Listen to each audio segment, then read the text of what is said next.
The afternoon sun painted golden streaks across the playground of Sunshine Elementary as Elena Torres crouched beside Sophie Chen, helping the 5-year-old tie her shoe for the 3rd time that hour.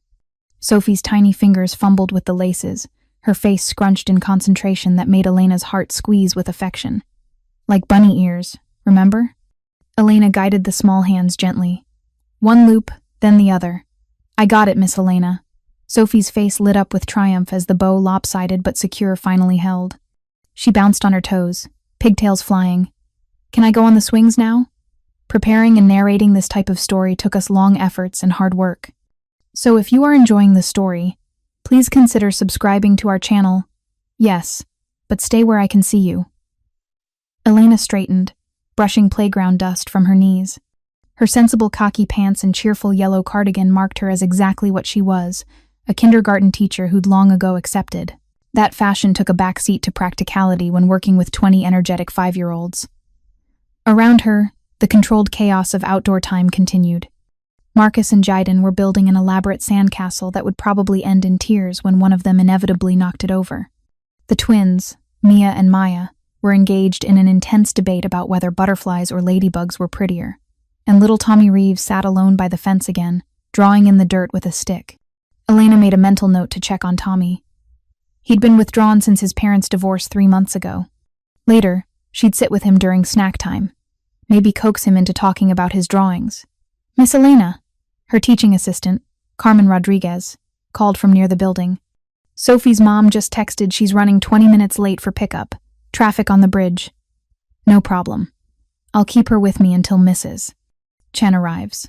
Elena waved acknowledgement, already calculating how she'd rearrange the afternoon. 20 minutes meant Sophie might miss her bus, which meant Elena would probably end up driving her home herself. Again.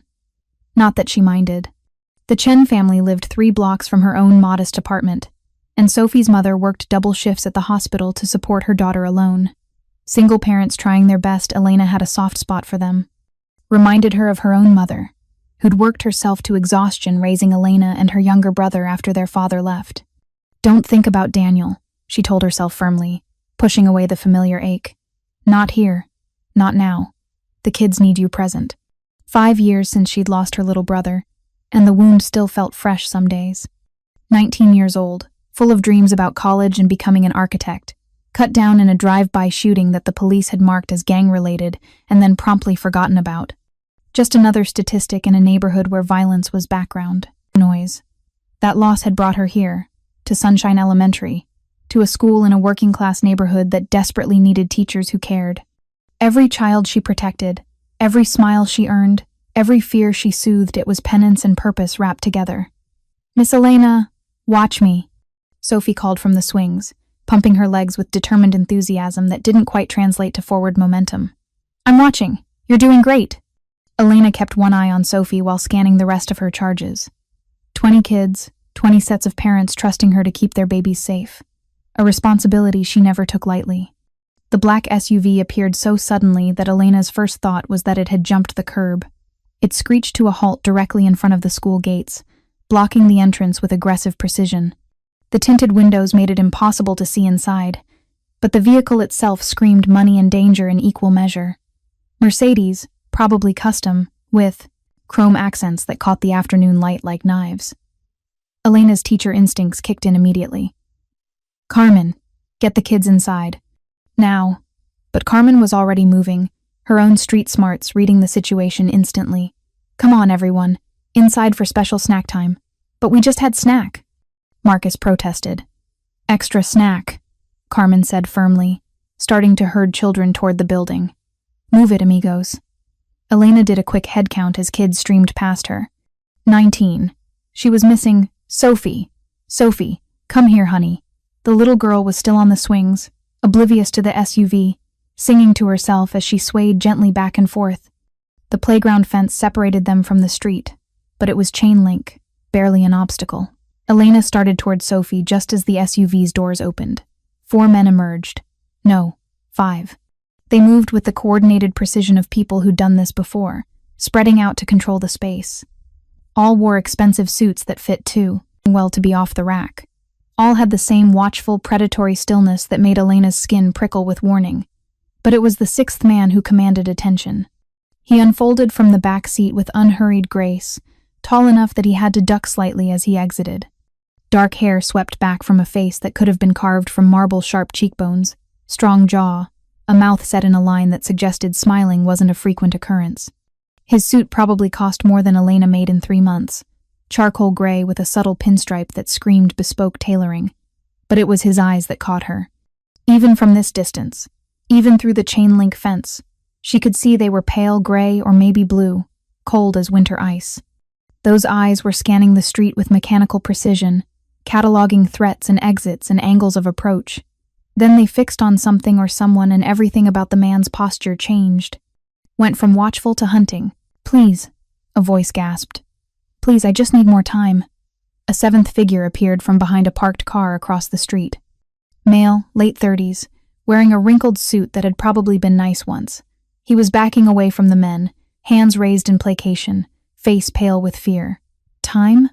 The tall man's voice carried across the street, accented Russian, Elena thought, or Eastern European, smooth as expensive vodka and twice as dangerous. "I gave you time, Victor. 30 days. You promised me 30 days. I know, but the shipment there were complications. There are always complications." The tall man took a step forward. Just one step, but Victor flinched like he'd been struck. The difference between successful men and failures, Victor, is that successful men handle complications. They don't make excuses. Elena had reached Sophie now, her hands closing around the little girl's shoulders. "Come on, sweetie. Time to go inside." "But I don't want to, now, Sophie." Elena's tone, the one that meant business, cut through the child's protest. She started guiding Sophie toward the building, keeping her body between the girl and the street.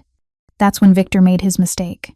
He ran, bolted directly toward the school, probably seeing the open gate as salvation, a public place with witnesses where surely these men wouldn't. 2 of the suited men moved to intercept. Victor dodged, desperation lending him speed, and suddenly he was through the gate, running across the playground toward the building, toward Elena and Sophie. "Stop him!" The tall man's voice cracked like a whip. Everything happened in seconds that felt like hours. The suited men poured through the gate in pursuit. Victor, wild-eyed and panicking, changed direction at the last second, trying to circle around the climbing structure. One of his pursuers, a massive man with shoulders like a linebacker, lunged forward and caught Victor's jacket. Victor screamed, thrashed, and the 2 men crashed into the swing set, not 10 feet from where Elena stood. Frozen, Sophie clutched against her chest. The tall man strode through the gate, his attention fixed entirely on the struggling Victor. "Enough of this." His hand shot out, catching Victor by the collar and yanking him upright with shocking ease. And as he did, his voice rose, sharp with authority and frustration. "You think you can run from me? You think—" Sophie Chen burst into tears. Not the quiet sniffles of a scraped knee or the frustrated wails of a denied request.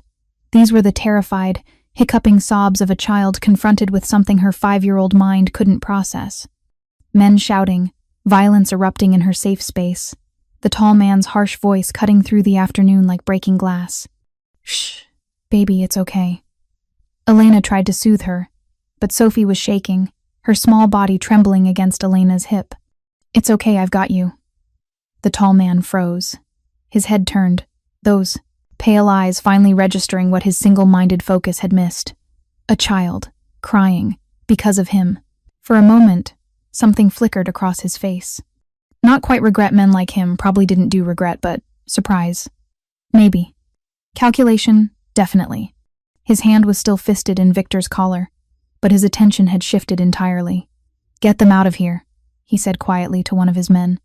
Not the harsh command from before, but not gentle either. Just flat, empty. Elena's fear crystallized into fury.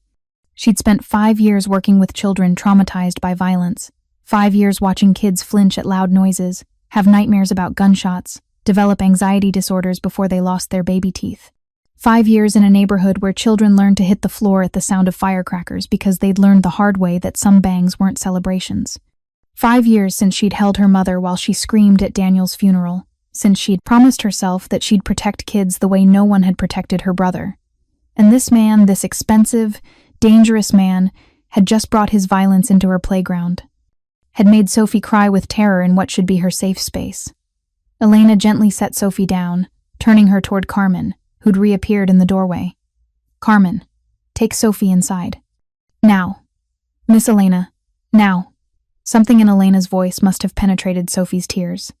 The little girl went with Carmen, still sobbing but moving, and Elena turned back to face the scene in her playground. The tall man had Victor pressed against the fence now, speaking to him in low, rapid Russian. Victor was babbling pleas, his face slick with sweat and terror. The other suited men had formed a loose perimeter, hands inside their jackets in a way that suggested weapons close at hand. None of them noticed Elena approaching. She walked right up to the tall man, her sensible flats quiet on the playground's rubber surface. Up close, he was even more imposing easily 6'3", with the kind of build that came from disciplined training rather than vanity gym sessions.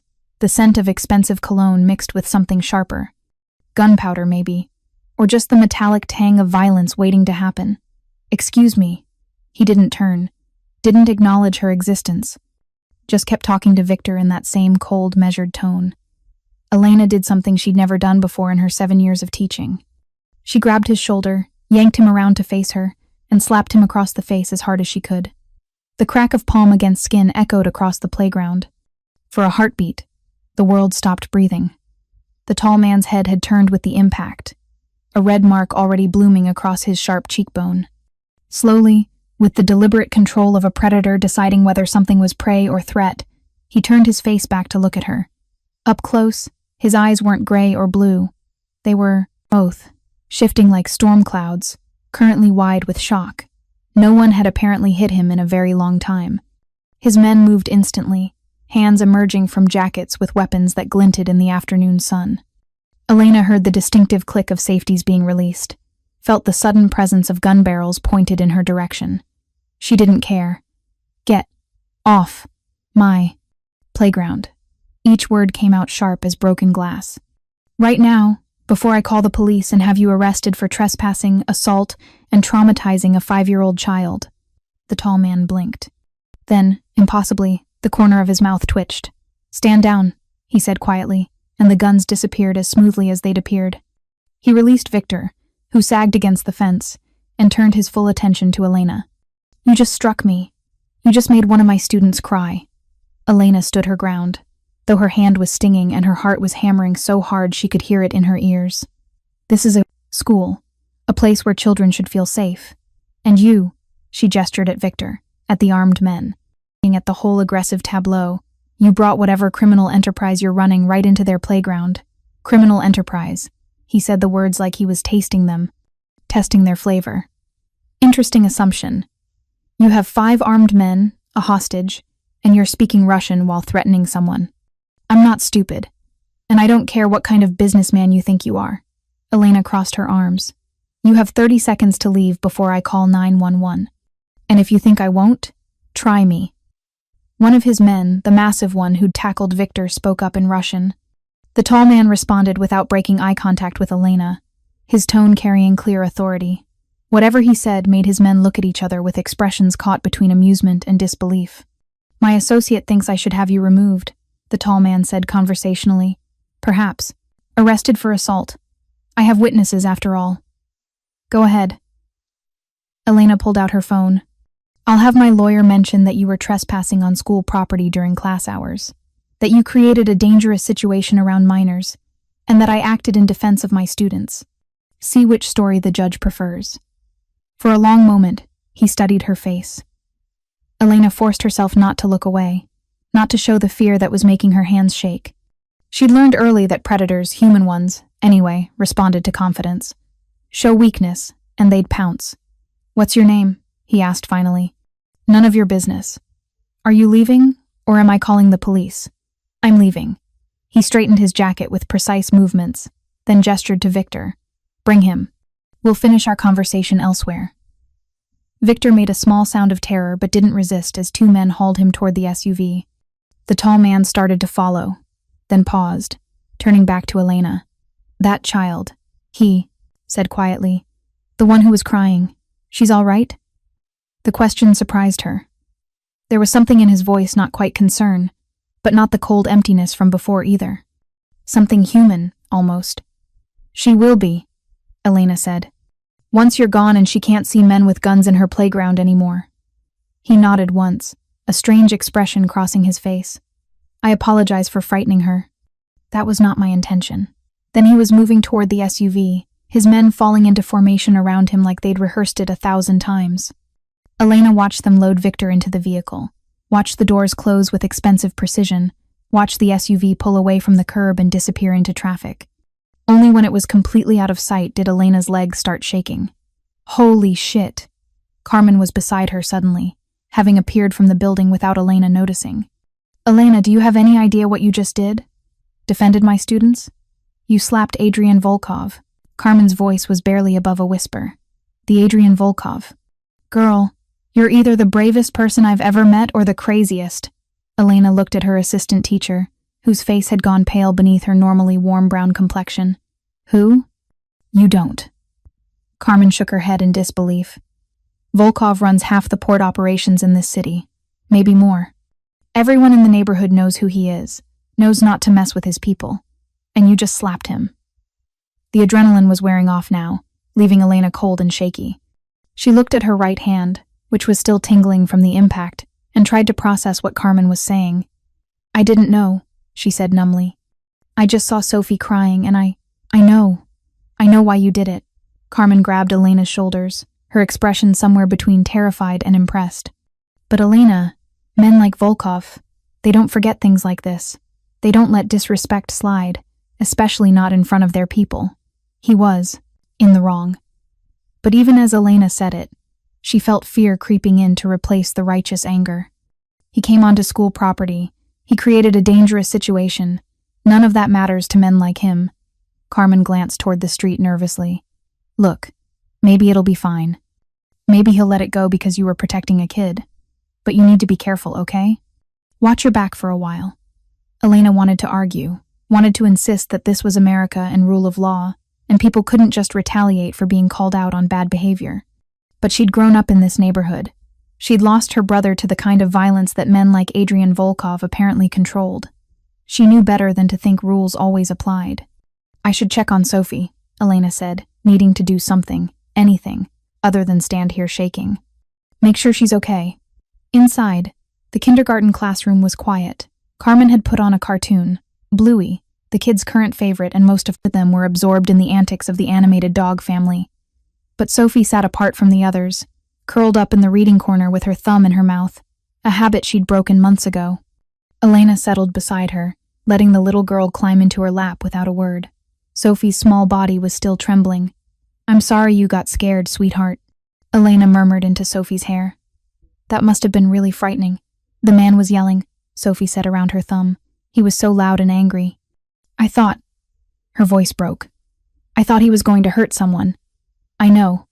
But he's gone now and you're safe. I promise. Will he come back? Elena thought about Adrian Volkov's cold eyes, about the weapons his men had carried, about Carmen's warning. No, she said, hoping it was true. He won't come back here.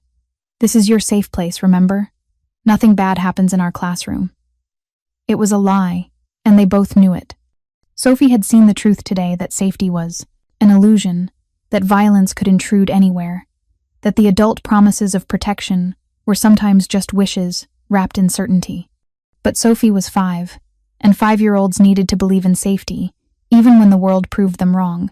So Elena held her and lied with conviction and prayed that Adrian Volkov really would stay away. Mrs. Chen arrived 30 minutes later, apologizing profusely for being late. Elena considered telling her what had happened. Parents had a right to know when their children were exposed to danger. But one look at Mrs. Chen's exhausted face, at the name badge from the hospital still pinned to her scrubs, stopped her. The woman was barely holding it together as it was. Adding fear about what had happened at school would just break her completely. Sophie's fine, Elena said instead. She had a good day. We'll see you tomorrow, okay? After all, the children were picked up and the classroom was clean. Elena sat at her desk filling out the incident report. Standard procedure for anything out of the ordinary, though she doubted the principal would do anything with it. Report what? That a maybe criminal had technically trespassed but left when asked? That no one was actually hurt? That she'd assaulted someone who, according to Carmen, was one of the most dangerous men in the city? Elena put her head in her hands, suddenly exhausted. Her phone buzzed. A text from her mother. "Dinner Sunday? I'm making empanadas." The normalcy of it, the simple assumption that Elena's life was stable and safe and full of things like family dinners, almost made her laugh. "Can't wait," she texted back. "Love you." She gathered her bag and headed for the parking lot. Her car, a 15-year-old Honda that probably had more rust than paint at this point, waited in its usual spot. She'd bought it used 3 years ago with money scraped together from summer tutoring jobs, and she babied it like it was a Mercedes. The drive home took her through the Braid, a neighborhood she'd lived in her entire life. Past the corner store where she'd bought candy as a kid, past the park where Daniel had taught her to ride a bike, past the intersection where he'd died with a bullet in his chest and his dreams scattered across broken pavement. Elena's apartment was a modest one-bedroom on the 3rd floor of a building that had seen better decades. But it was hers, paid for with her teaching salary, and decorated with garage sale finds and student artwork. Home. She was halfway through making dinner pasta with jarred sauce, gourmet for a Tuesday, when her phone rang. Unknown number. Elena stared at the screen, Carmen's warning echoing in her head. But curiosity won over caution. "Hello? Miss Torres." The voice was accented, smooth, unmistakable even through phone static. "We should talk." Her hand tightened on the phone. "How did you get my number?" "I know a great many things," Adrian Volkov said. "Your name, your address, where you work, your—" The brother's name was Daniel. "You've been teaching at Sunshine Elementary for 5 years. You drive a 2009 Honda Civic that probably shouldn't pass inspection." "Should I continue?" Fear and fury warred in Elena's chest. "Are you threatening me?" "No." A pause. "I'm apologizing. What happened today at your school, it was handled poorly. Children should not have been exposed to that situation." Elena sank onto her couch, trying to process this. "So you're calling to say you're sorry?" "I'm calling to say that it won't happen again, and to suggest that you might want to be more careful about who you slap in the future." "Is that a threat?" "It's advice." His tone shifted, became almost amused. "Though I have to admit, no one has done that in over a decade. It was unexpected. Good. Maybe you needed someone to tell you that you can't just terrorize people." "Terrorize?" The word came out sharp. "Viktor Petrov stole $300,000 from me. He deserved far worse than being terrorized, as you put it. So that makes it okay to chase him through a school playground?" Silence stretched between them. When Volkov spoke again, his voice had lost the edge of humor. "No, it doesn't, which is why I'm calling. Consider this your one warning. Miss Torres, stay away from my business, and I'll stay away from your school. We don't need to cross paths again. That's the best news I've heard all day." "I thought it might be." Another pause. The child who was crying. "Sophie, I believe? Is she all right?" The question surprised Elena again, just as it had in the playground. There was something genuine in his voice, something that didn't match the cold crime lord image. "She will be," Elena said carefully. "Kids are resilient, but she'll probably have nightmares for a while. I'm sorry for that." He sounded like he meant it. "Truly." "Then maybe next time you need to threaten someone, do it somewhere without children around." Noted. Was that amusement back in his voice? "Good night, Miss Torres. I don't imagine we'll speak again." The line went dead. Elena sat in her quiet apartment, pasta growing cold on the stove, and tried to make sense of the day. She'd slapped a Mafia boss. He'd called to apologize. The world had officially stopped making sense. Her phone buzzed again. Another unknown number, but this time a text. "Be careful. Men like me have enemies. You made yourself visible today." Elena stared at the message, reading between the lines. He wasn't threatening her, he was warning her. Because by standing up to him in front of his men, she'd potentially made herself a target for anyone who wanted to hurt him or his organization. The pasta went in the trash. Elena had lost her appetite. She double-checked her locks, something she hadn't done obsessively since the weeks after Daniel's death, and tried to convince herself that everything would be fine, that Adrian Volkov would keep his word and stay away from her school, that this was just a strange, frightening incident that would fade into memory. But sleep didn't come easily that night, and when it did, Elena dreamed of cold, gray eyes and the sound of Sophie Chen crying. The next morning arrived with unseasonable rain, the kind of gray, persistent drizzle that turned the city into something out of a noir film. Elena stood at her classroom window watching parents hurry their children through the drop-off. Umbrellas blooming like mushrooms across the parking lot. She hadn't slept well. Every time she'd closed her eyes, she'd seen Adrian Volkov's face, the shock when she'd slapped him, the cold calculation in those storm cloud eyes, the way his men had moved with such coordinated lethality, and that voice on the phone, warning her about enemies she didn't even know she'd made. "You look like hell," Carmen announced, appearing in the doorway with 2 cups of coffee from the bodega across the street. "Couldn't sleep? Is it that obvious?" Elena accepted the coffee, gratefully, wrapping her hands around the paper cup for warmth. "Girl, you've got bags under your bags." Carmen settled into one of the tiny kindergarten chairs, her knees nearly to her chest. "Did he call you? Volkov?" Elena nodded, taking a sip of the coffee. It was terrible, burnt and bitter, but it was caffeinated, which was all that mattered. "Last night, he apologized for scaring Sophie." Carmen's eyebrows shot up. "He apologized? Adrian Volkov apologized? And warned me to stay away from his business. Said we wouldn't be crossing paths again." "Well, that's good, right?" But Carmen's expression suggested she wasn't entirely convinced. I mean, if he wanted to retaliate, he wouldn't have bothered calling. He'd have just done something. The thought had occurred to Elena during the long, sleepless hours. Men like Volkov, men with the power and resources Carmen had described, didn't need to announce their intentions. They simply acted. "I think he meant it," Elena said, though she wasn't sure if she was trying to convince Carmen or herself. "About staying away from the school, I mean. Let's hope so." Carmen glanced toward the hallway where the sound of small feet and excited voices signaled the arrival of their students. "Come on, 20 kids need us to be functional, even if we're running on fumes and fear." The morning routine helped.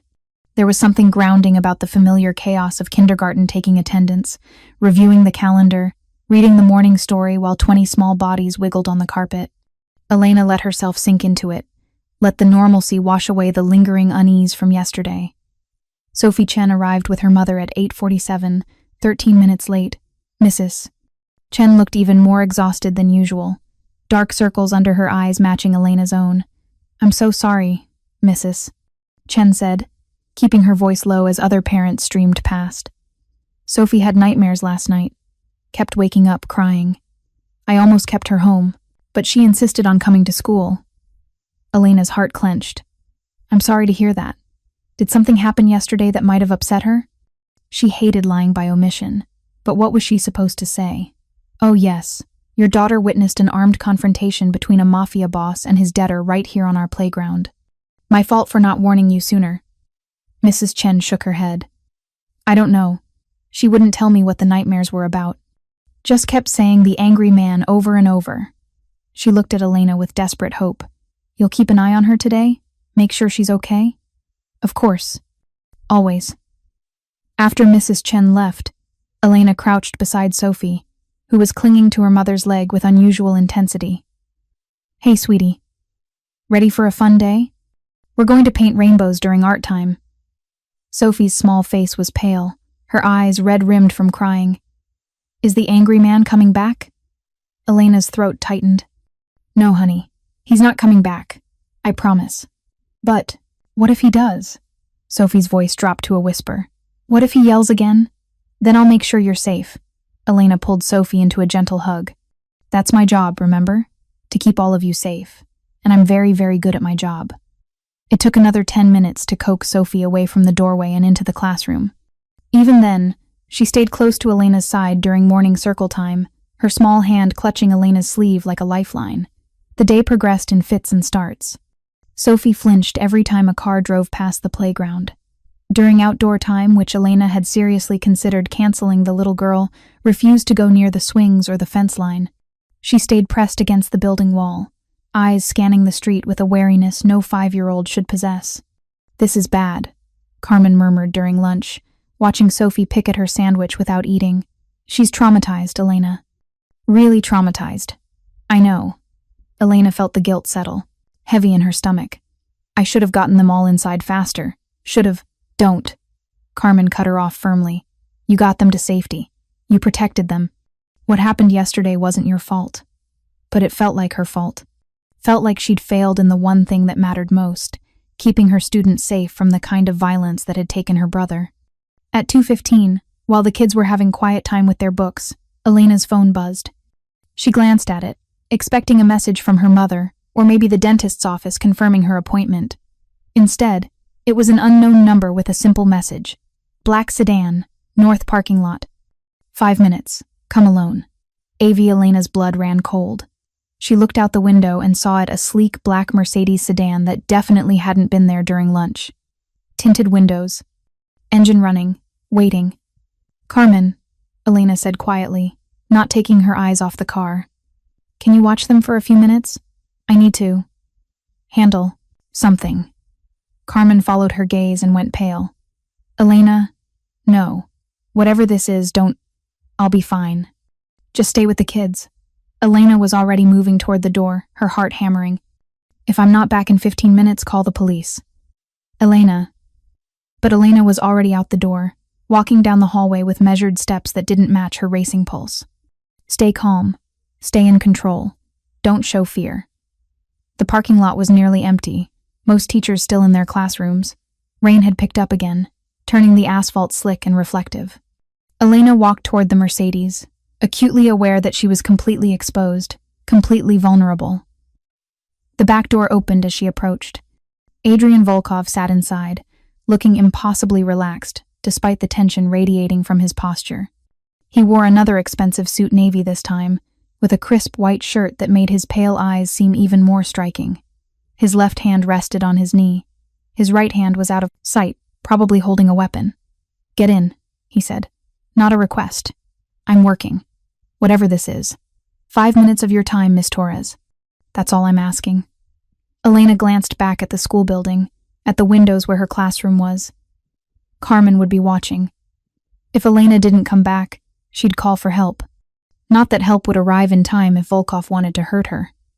5 minutes, Elena agreed, climbing into the back seat. The leather was soft as butter, the interior smelling of expensive cologne and something else. Coffee, maybe. Then I'm going back to my students. Volkov nodded to his driver, a different man from yesterday, older with silver at his temples, and the partition between front and back seats slid smoothly closed. Soundproofing, Elena realized. Whatever this conversation was, Volkov wanted it private. You wanted to see me, Elena said, forcing her voice to stay level. Here I am. Talk. Direct. I appreciate that. Volkov studied her face with unsettling intensity. I have a proposition for you. I'm not interested in any propositions from men like you. Men like me. His mouth curved in something that wasn't quite a smile. You've decided what I am based on yesterday's encounter. Fair enough. But you don't know the full story. I know enough. You're a criminal. You hurt people. You scared a child. I scare many people, Miss Torres. It's part of how I maintain control in a world that respects nothing but strength. He shifted slightly, and Elena caught a glimpse of a shoulder holster under his jacket. But I don't hurt children. Ever. That's a line I don't cross. How noble of you. Not noble. Strategic. Volkov's eyes never left her face. Children are the future, as people love to say. Damaging them damages everything that comes after. It's bad business and worse morality. Elena wanted to argue, but something in his tone gave her pause. He wasn't defensive or making excuses. He was stating facts, the way someone might discuss the weather. What's your proposition? She asked instead. Volkov pulled a manila folder from beside him and held it out. Elena took it reluctantly, opening it to find paperwork? She scanned the first page, her confusion growing. That, Volkov said, is a funding proposal for Sunshine Elementary. $200,000 annually for the next 5 years, earmarked specifically for programs benefiting at-risk students. Art therapy, counseling services, after-school tutoring, whatever you determine is most needed. Elena's hands trembled as she flipped through the pages. The numbers were real. The legal language was real. This wasn't some vague promise, it was an actual, formal proposal complete with bank routing numbers and disbursement schedules. Why? She whispered. Because yesterday, a child cried because of me. That's unacceptable. Volkov's voice was flat, matter of fact. I can't undo what happened.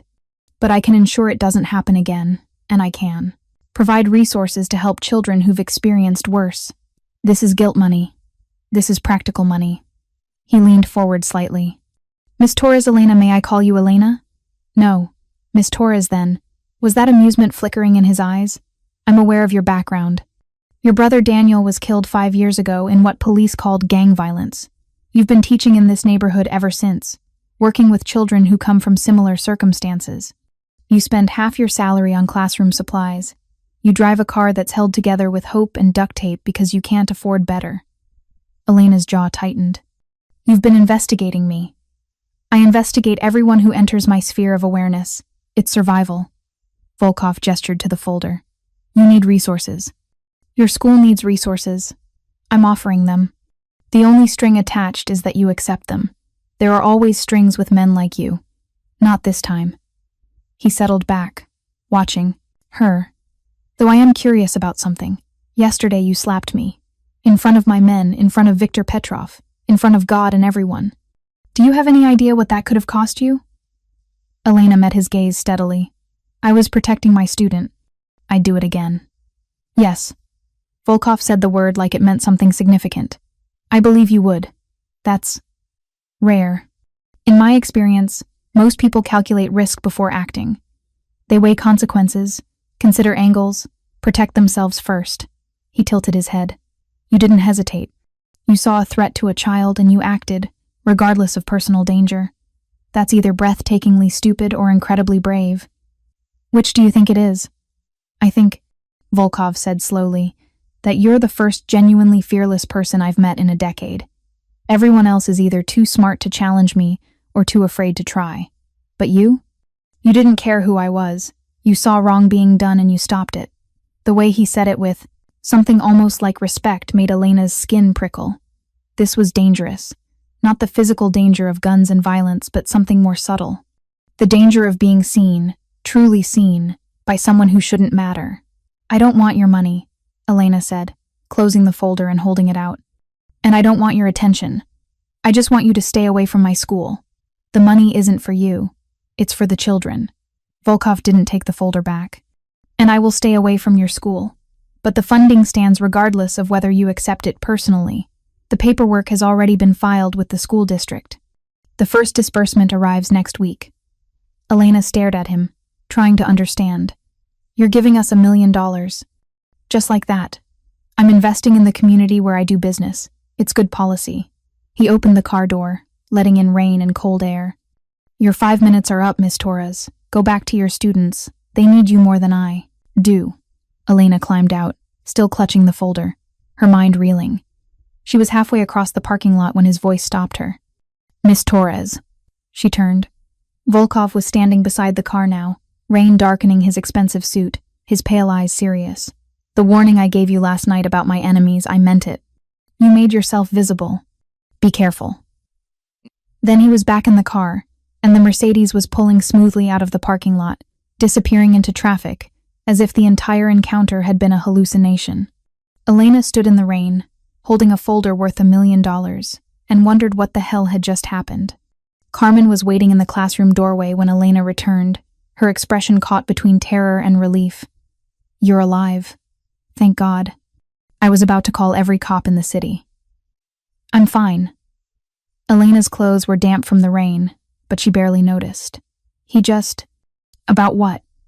Elena held up the folder. About this. It took 30 minutes to explain, during which Carmen's expressions cycled through disbelief, suspicion, and cautious hope. They huddled in the back of the classroom while the kids worked on their rainbow paintings, speaking in whispers that probably weren't necessary but felt prudent anyway. $1 million, Carmen repeated for the third time. He's just giving the school $1 million. For programs, specifically for at-risk students. And there's no catch? No strings? No requirement that you have dinner with him or wash his car or something? He said no strings. Elena flipped through the paperwork again, still not quite believing it. Carmen, this is real. The legal language, the bank information, this is an actual funding proposal. But why? Carmen took the folder, scanning the pages with the practiced eye of someone who'd helped write too many grant applications. Men like Volkov don't just hand out money. There's always an angle. He said it was because Sophie cried, because he scared her and he wants to. I don't know. Make amends? Prevent it from happening to other kids? Carmen snorted. A mafia boss with a conscience. That's rich. But Elena was remembering the way Volkov had said it. Children are the future. Damaging them damages everything that comes after. He'd meant it. She'd stake her career on it. Maybe he's not as simple as we think, Elena said quietly. Or maybe he's exactly that simple, a criminal trying to buy good PR. Carmen handed the folder back. Look, I'm not saying we shouldn't take the money if it's real. God knows this school needs it. But Elena, you need to be smart about this. Men like Volkov, they don't do favors without expecting something back eventually. Elena knew Carmen was right. In her experience, nothing came without strings. But the paperwork was real. The money was real. And if it meant better resources for kids like Sophie, kids who'd seen too much violence and needed support to heal, could she really refuse on principle? I need to tell Principal Morrison, Elena decided. Let him make the call about whether to accept it. Good idea. Pass the responsibility up the chain. Carmen glanced at the classroom where paint was starting to migrate from paper to tables to small hands. Come on. We've got rainbows to supervise before someone decides to paint their face. The rest of the afternoon passed in a blur of standard kindergarten chaos. Marcus did indeed paint his face and his arms, and somehow the back of his head. Sophie remained quiet but managed to create a surprisingly beautiful rainbow that she presented to Elena with a small, tentative smile. Progress. At 3:30, after the last student was picked up and the classroom was cleaned, Elena headed to Principal Morrison's office. Harold Morrison was a good man, exhausted by bureaucracy and budget cuts but still genuinely invested in the students. He looked up from his computer as Elena knocked, his expression immediately shifting to concern. Elena, is this about yesterday's incident? Because I've reviewed your report and I think we should. It's related to that. Elena entered, closing the door behind her. But it's also about this. She placed the folder on his desk. Morrison's reaction mirrored Carmen's disbelief, suspicion, cautious hope. He read through the entire proposal twice, making small sounds of surprise and concern. This is real, he said finally. I mean, the legal structure is sound. The funding mechanism is legitimate. This is an actual, serious proposal. From Adrian Volkov. Morrison's face paled. The Adrian Volkov? The same one I slapped yesterday, yes. The principal stared at her. Elena, do you have any idea how dangerous? Everyone keeps telling me that. Elena sank into the chair across from his desk. But Harold, look at what he's offering.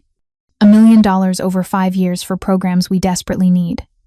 Art therapy for kids like Sophie who've experienced trauma, counseling services, after-school programs to keep kids safe and engaged. We could actually help them instead of just hoping they'll be okay. But it's blood money. It has to be. Does it matter where money comes from if it helps children? Elena heard herself saying words she'd never thought she'd speak. I'm not saying Volkov is a good person. I'm not even saying we should trust him. But if his guilt or his PR needs or whatever this is can fund programs that save kids from the kind of violence that killed my brother, isn't that worth considering? Morrison was quiet for a long time, turning pages, reading fine print, wrestling with the same moral calculations Elena had been running since she'd opened that folder. I'll need to run this past the school board, he said finally. And probably the district legal team. This kind of funding, from this kind of source, it's unprecedented. They'll have questions. I know. But Elena. Morrison looked up, his expression serious. If we accept this, we'll be in business with Adrian Volkov. Maybe not directly, maybe not in ways that compromise us legally, but we'll be connected to him. That comes with risks. Everything comes with risks. Elena stood, suddenly exhausted. But right now, the biggest risk our students face is not having the resources they need to heal from trauma and build better lives. If Volkov's money can help with that, I think we have to at least consider it. After leaving Morrison's office, Elena drove home through rush-hour traffic, her mind churning. The practical part of her, the part that had learned to survive through caution and careful planning, was screaming that this was a mistake. You didn't take money from men like Adrian Volkov without consequences. But the part of her that had held Sophie while she cried, that saw the need in every student's face, that remembered being 19 and watching her brother's dreams die on a street corner, that part was desperate enough to consider it. Her phone rang as she was unlocking her apartment door. Unknown number again. Elena's finger hovered over the decline button. Then, against her better judgment, she answered, "Hello? You delivered the proposal. Not a question." Volkov's voice was as smooth as she remembered. "What did your principal say? How do you know I delivered it? Are you watching me?" "I have someone monitoring the school. For security purposes." No apology in his tone, just fact. "What did Morrison say?" Elena should hang up. Should block this number and any other way Volkov had of contacting her. Instead, she found herself answering. "He said he needs to run it past the school board and legal team. It's a lot of money from an unusual source." Unusual. The word carried dry amusement. "That's diplomatic. Why are you really doing this?" Elena asked. "And don't tell me it's just because Sophie cried. People like you don't hand out millions because one child had nightmares." Silence on the other end. Elena had almost decided he wouldn't answer when his voice came back, quieter than before. "My mother was a teacher. Elementary school, like you. She worked in one of the worst neighborhoods in Moscow, with children who came from poverty and violence and broken homes. She gave them everything she had, time, attention, money she didn't have to spare." A pause. "She was killed by a stray bullet during a gang dispute when I was 12. Wrong place, wrong time. Just trying to walk to school." Elena's breath caught. "I'm sorry. She used to tell me that children were the only truly innocent thing in the world. That adults made choices that led to consequences. But children were born into circumstances they couldn't control. She believed in protecting them, giving them chances to become something better than their origins."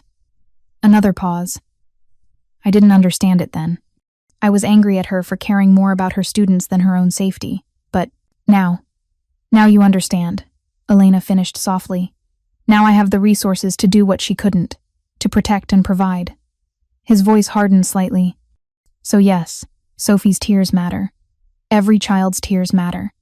And if I can prevent even one from experiencing what I did watching a parent die because violence spills over into places it shouldn't, then $1 million is a bargain." Elena sank onto her couch, the phone pressed to her ear, trying to reconcile this revelation with the cold, dangerous man she'd confronted yesterday. "You're not what I expected. Few people are, Miss Torres. We're all complicated, even criminals." Was that self-mockery in his tone? "You're 5 minutes in my car today that took courage. Most people would have refused, or come armed, or brought witnesses. You came alone because I asked. That shows either trust or recklessness. Which do you think it is?" "I think," Volkov said slowly, "that you're starting to realize the world isn't as black and white as teachers like to pretend for their students, that sometimes the monsters have reasons, that sometimes help comes from unexpected places.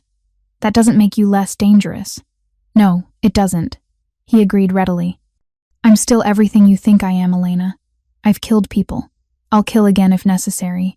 I operate outside the law because the law is inadequate for protecting what matters. Your fear of me is rational and appropriate."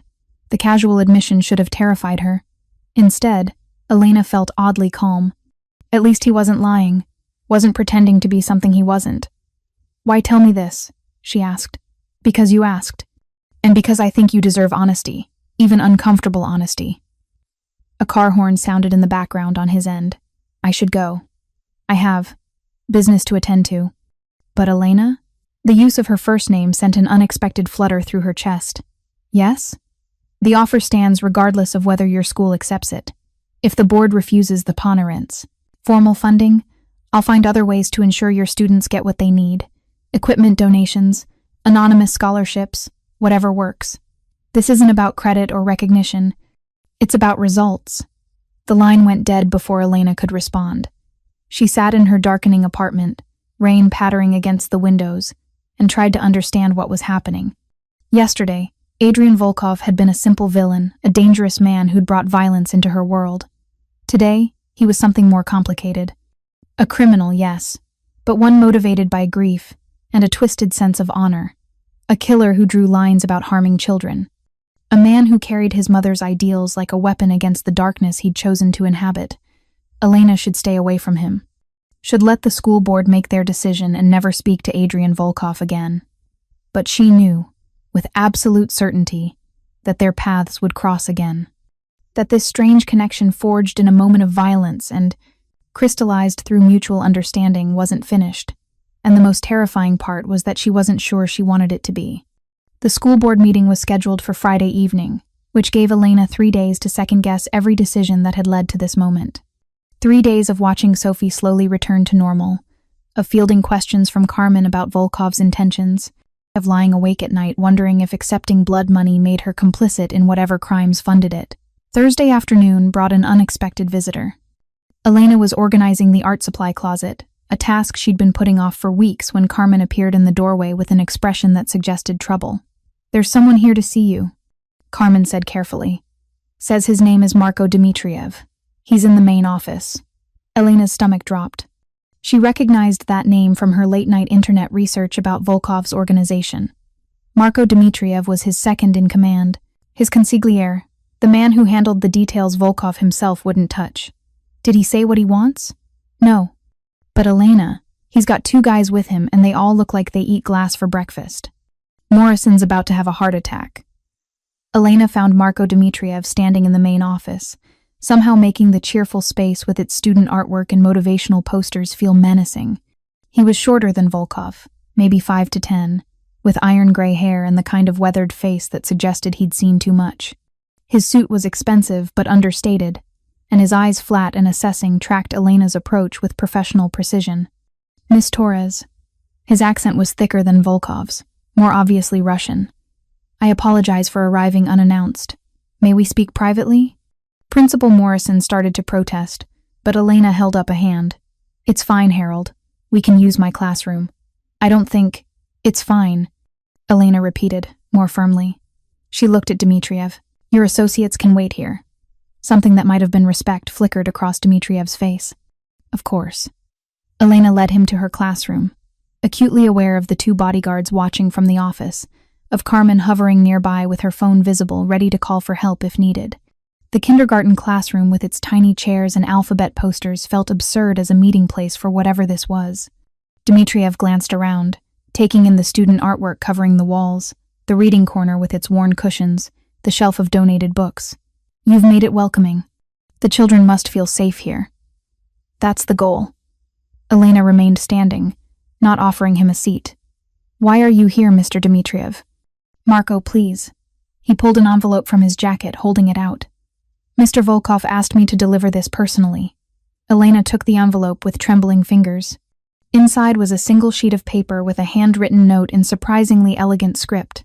"Miss Torres, I understand the school board meets tomorrow to discuss the funding proposal. Regardless of their decision, please accept this personal donation to your classroom. Use it however you see fit. The amount is untraceable and carries no obligations. Consider it payment for a lesson in courage." AV paperclip to the note was a cashier's check made out to Elena Torres for $50,000. Elena's legs went weak. She sank into one of the teacher's chairs, the adult-sized one by her desk, and stared at the check. $50,000, more than her annual salary. Enough to transform her classroom, to fund field trips and supplies and programs for years. "I can't accept this," she whispered. "Mr." Volkov anticipated that response. Dmitriev settled into one of the kindergarten chairs, his knees nearly to his chest in a way that would have been comical if his expression wasn't so serious. "He asked me to remind you that pride is expensive, that your students don't benefit from your principles if those principles keep them from resources they need. This is too much. It's a fraction of what Mr. Volkov spends on his cars." Dmitriev's tone was matter of fact. "To him, this is pocket change. To you and your students, it's transformative. The mathematics are simple." Elena looked up at him, this man who probably orchestrated crimes she couldn't imagine, sitting in a tiny chair surrounded by finger paintings and alphabet charts. Why does he care? Really? Dmitriev was quiet for a moment, seeming to weigh his words. "May I speak candidly, Miss Torres? I wish someone would. I've worked for Adrian Volkov for 15 years. I've seen him make decisions that would turn your stomach, watched him do things necessary for survival in our world. He's not a good man by conventional standards. He's a man who chose power over morality, who built an empire on violence and fear." Dmitriev leaned forward. "But he has rules, lines he won't cross, and children protecting children, ensuring they have chances he never had, that's his line. It's the one thing from his mother's teaching that survived everything else. His mother was a teacher. He told you? Dmitriev looked genuinely surprised. Then he trusts you more than I realized. He never speaks of her, Miss Torres. Not to his associates, not to his allies. Her death shaped him in ways that still echo. So when I say this donation matters to him, understand that it's not about tax deductions or public image. It's personal. Elena stared at the check, her mind spinning. $50,000. She could buy new books, proper art supplies instead of dollar store knockoffs, tablets for learning programs, fund scholarships for field trips to museums and theaters. She could give her students opportunities they'd never have otherwise. But it was Adrian Volkov's money, earned through crimes she couldn't condone, offered by a man who terrified her even as he intrigued her. If I accept this, Elena said slowly, what does he expect in return? Nothing. Dmitriev stood, brushing invisible dust from his expensive suit. Though I suspect he hopes you'll cash it rather than tearing it up as you did with the school donation he attempted at your first meeting. That made quite an impression. I didn't know who he was then. And now that you do? Now that you've seen him as more than a simple villain? Dmitriev moved toward the door, then paused. Miss Torres, a word of advice from someone who's survived this world longer than most people are rarely what they first appear. Adrian Volkov is dangerous, yes. But he's also the reason 12 children's hospitals across this city have fully funded cancer wards. He's the reason the women's shelter 3 blocks from here has state-of-the-art security. He's the reason your neighborhood has seen gang violence drop 40% in 5 years. Elena blinked. I didn't know that. Few people do. He prefers it that way. Reputation is currency. In our world, being known as ruthless keeps competitors cautious. But reputation and reality don't always align. Dmitriev offered a slight bow. The choice is yours, Miss Torres, but choose quickly. The world doesn't wait for our moral certainty. After he left, Elena sat alone in her classroom holding a check worth more than she'd ever possessed at once. Through the window, she could see Dmitriev and his bodyguards climb into a black SUV and drive away. Carmen appeared in the doorway. Well, what did the scary Russian want? Elena held up the check. Carmen's eyes went wide. Holy shit, is that real? Apparently. Elena's hand was shaking. He says there are no strings. That Volkov wants me to use it for the classroom. No obligations. And you believe that? I don't know what to believe anymore. Elena set the check on her desk, staring at it like it might bite. Carmen, what would you do? Her friend was quiet for a long moment. Then she pulled up one of peopled, the small chairs, sitting beside Elena at eye level. You want my honest opinion? Please. I'd cash it. Carmen's voice was gentle but firm. I know it's complicated. I know where the money comes from makes you uncomfortable. But Elena, we both know these kids need every advantage they can get. If this money, this blood money or guilt money or whatever it is, can give them that advantage, I think you have to take it. Even if it makes me complicit? Complicit in what? Giving children better educational opportunities? Carmen shook her head. Look, I'm not saying Volkov is a good guy. I'm not saying what he does is okay. But if he's offering resources with no strings attached, refusing them doesn't hurt him. It only hurts the kids who need those resources. Elena knew Carmen was right. Knew that her moral discomfort was a luxury her students couldn't afford. But accepting felt like crossing a line, like acknowledging that sometimes the ends really did justify the means. I need to think about it, Elena said finally. Think fast. That check has an expiration date. Carmen stood, squeezing Elena's shoulder. Whatever you decide, I support you. But don't let pride cost these kids their future. That evening, Elena sat at her small kitchen table with the check in front of her, and her laptop open to articles about Adrian Volkov. The man was an enigma wrapped in contradictions. The news reports painted him as a ruthless crime lord suspected in multiple murders, linked to drug trafficking, extortion, illegal gambling. But no convictions, nothing that stuck. He was too smart, too careful, too well protected by lawyers and legitimate business fronts. But then she found the other stories, buried deeper. The anonymous donations to children's hospitals that an investigative journalist had traced back to Volkov's shell companies. The women's shelter Dmitriev had mentioned, which had received a massive endowment from an untraceable source shortly after Volkov took control of the neighborhood. The sharp decline in violence that coincided with his rise to power. Was he a monster who occasionally did good? Or was he something more complicated, a man trying to protect a community through methods that society couldn't condone? Elena's phone rang. She didn't recognize the number, but by now she knew who it would be. Hello, Adrian. A pause. You're using my first name now. Does that mean you've decided to trust me? It means I'm tired of pretending formality matters when you've already invaded every corner of my life. Elena was surprised by her own boldness. Your man Marco delivered your check today. And? Will you tear this one up too? Elena looked at the check, at all the zeros that represented possibility. I'm considering it. Only considering? She could hear the smile in his voice. That's progress. Why are you doing this? And don't tell me it's just guilt about Sophie. This is bigger than one crying child. Volkov was quiet for a moment. When he spoke, his voice had lost its amused edge. Come to dinner with me tomorrow night, after your school board meeting. I'll answer any question you have honestly. That sounds like a date. It's a conversation over food. Call it what you want. A pause. I promise you'll be safe. My word of honor, for whatever that's worth to you. The word of a criminal. The word of a man who keeps his promises. There's a difference. Elena should say no. Should maintain distance, professional boundaries, all the things that made sense. Instead, she heard herself asking, where? I'll send a car at 8. Wear something comfortable. We're not going anywhere fancy. Adrian, 8 o'clock, Elena. I'll see you tomorrow. The line went dead, leaving Elena staring at her phone and wondering when exactly she'd lost control of this situation. The school board meeting Friday evening was exactly as uncomfortable as Elena had anticipated.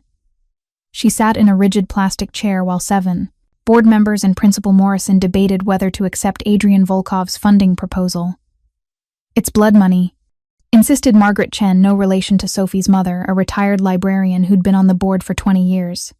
We cannot in good conscience accept funding from organized crime. Do we know for certain the money comes from illegal activities? Countered David Park, the youngest board member and a tech entrepreneur.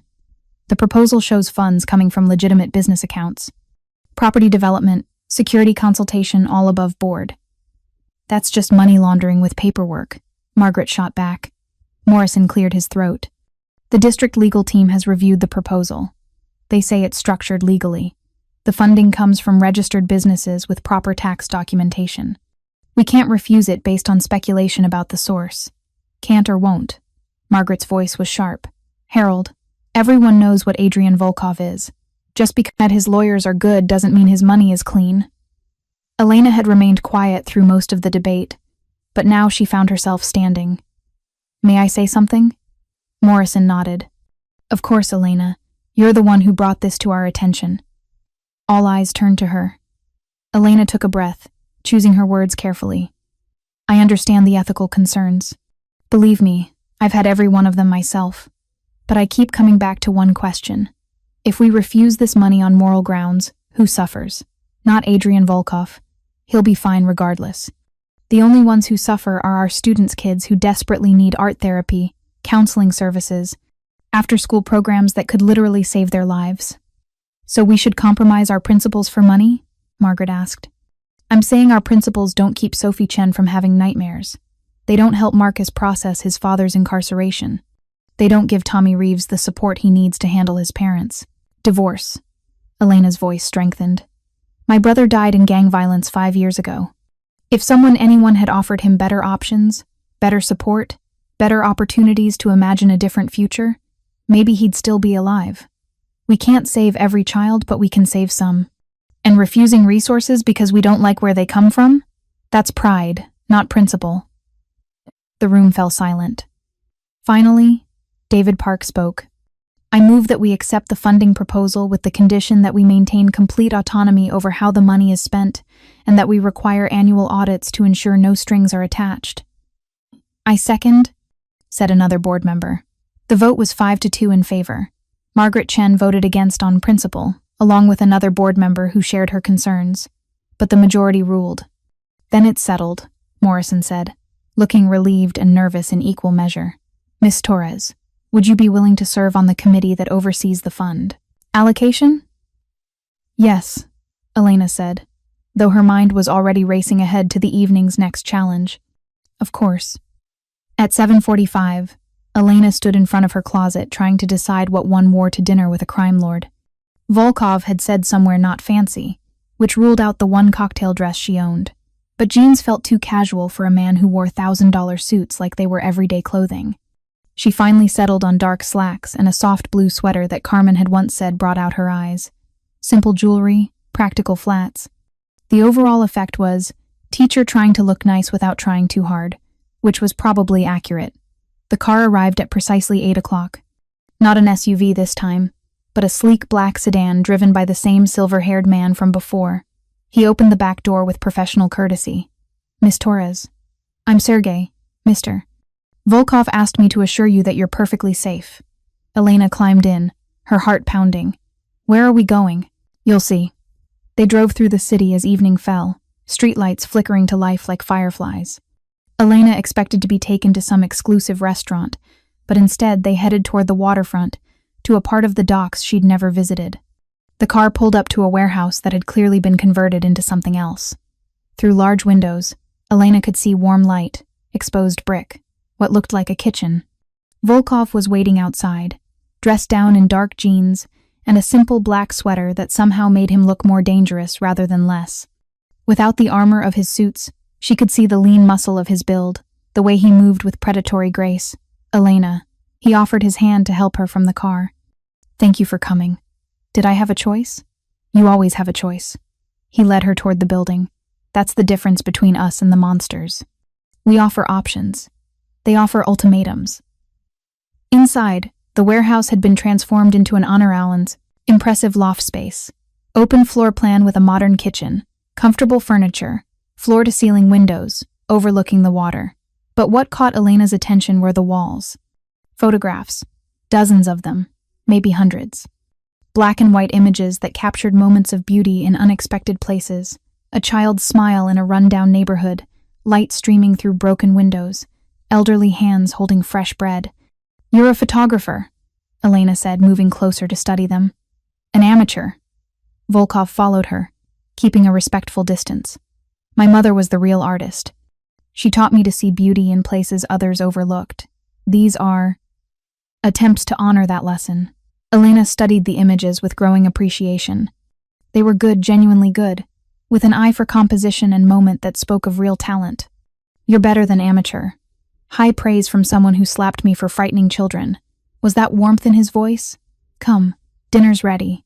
The kitchen table was set simply 2 place settings, wine glasses, a pot of something that smelled incredible. Volkov served what turned out to be borscht, explaining as he ladled that his mother's recipe was the one thing he'd learned to make perfectly. "You cook?" Elena accepted her bowl, surprised. "I'm a man of many contradictions, Elena. I thought you'd realize that by now." He poured wine, a rich red that probably cost more than her car payment, and sat across from her. "So, you said you wanted answers. Ask." Elena took a sip of wine for courage. "Why me? Why do you care what I think about your money or your motivations?" Volkov was quiet for a moment, studying his wine glass. "When you slapped me, something inside me. I woke up. I've spent 15 years building an empire, Elena, becoming someone feared and respected in equal measure.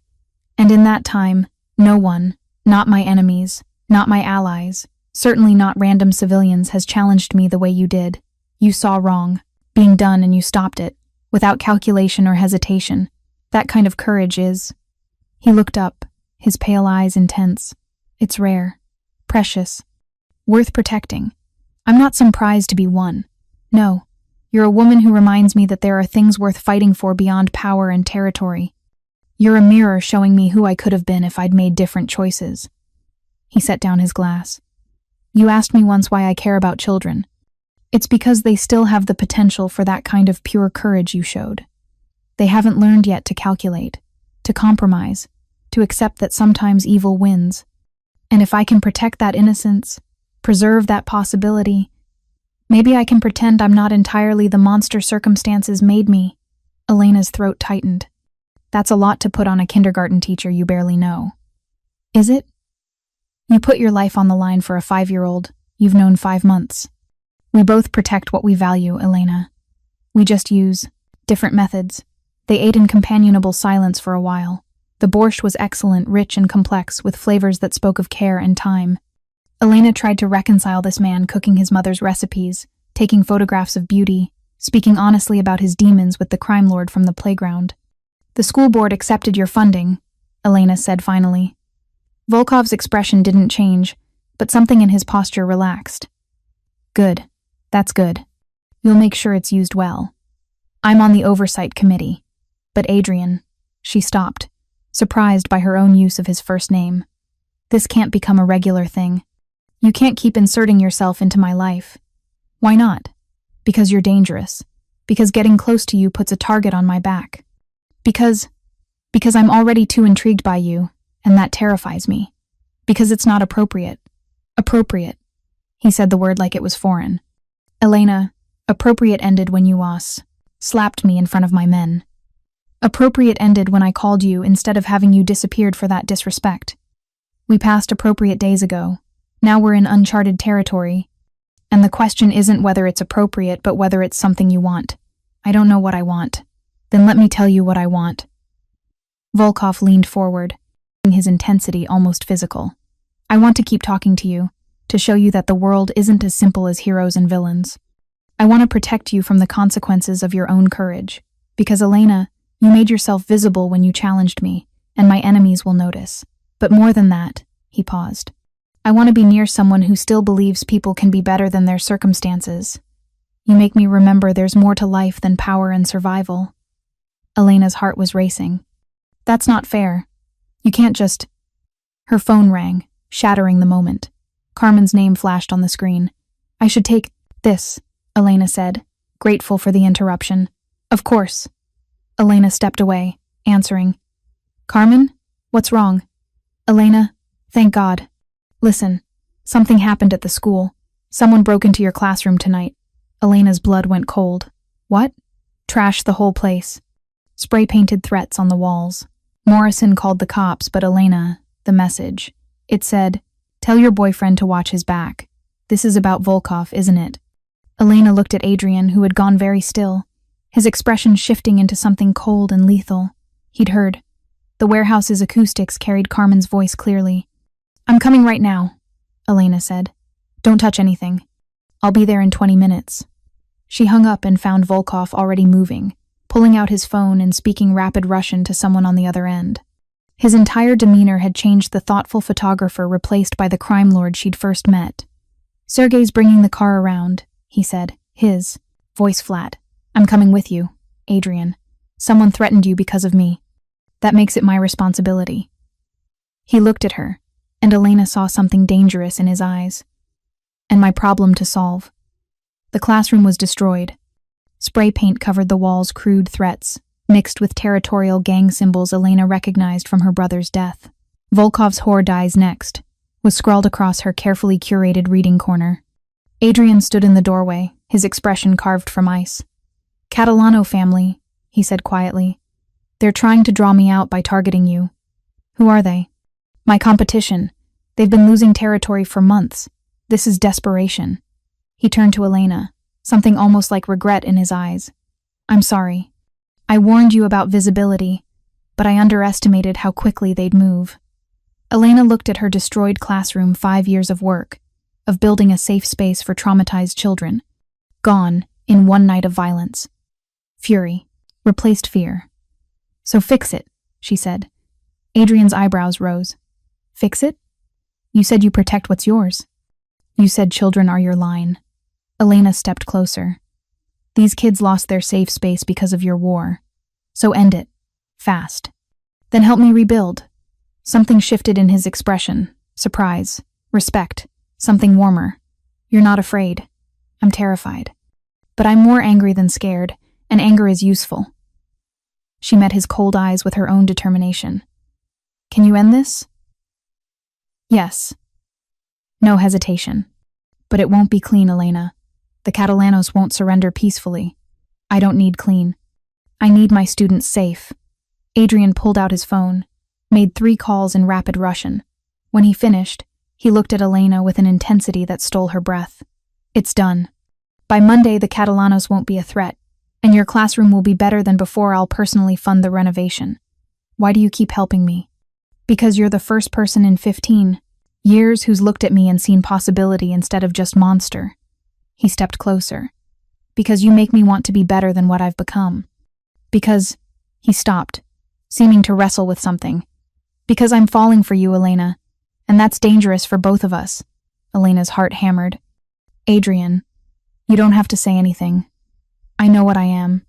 I know what choosing me would mean, living in constant danger, compromising your principles, accepting that the man that I'll never be truly good. His hand lifted, almost touching her face before dropping. But if you wanted to try, I'd spend every day earning that choice. Elena thought of Sophie's smile returning, of her brother's wasted potential, of 20 students who needed her focused and whole.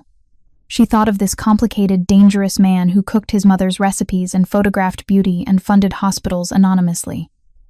I don't know if I can love a criminal, she said honestly. Then let me become something else. Adrian's voice was raw. Help me transition everything legitimate. Use my resources for real good. It'll take years, but Elena, if you're the prize at the end, I'll do it. Elena looked at him, really looked.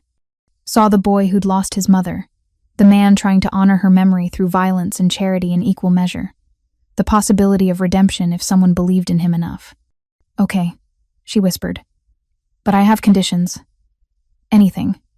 No more violence in my world. Business stays separate. And you start seeing a therapist, someone who specializes in trauma. Adrian laughed, surprised. You're negotiating with a crime lord. I'm negotiating with a man who wants to be better. There's a difference. He kissed her, then gentle despite his reputation, tasting of wine and possibility. When they broke apart, Elena was smiling despite everything. This is crazy, she said. Completely. Adrian pulled her close. But you slapped me for scaring a child, and I've been yours since that moment. Might as well make it official. 6 months later, Elena stood in her renovated classroom, twice the size now, with proper art therapy space, sensory corners, everything her students needed. The donation plaque read, "Anonymous Benefactor," but everyone knew. Adrian appeared in the doorway, no longer in suits but casual clothes that made him look younger, softer.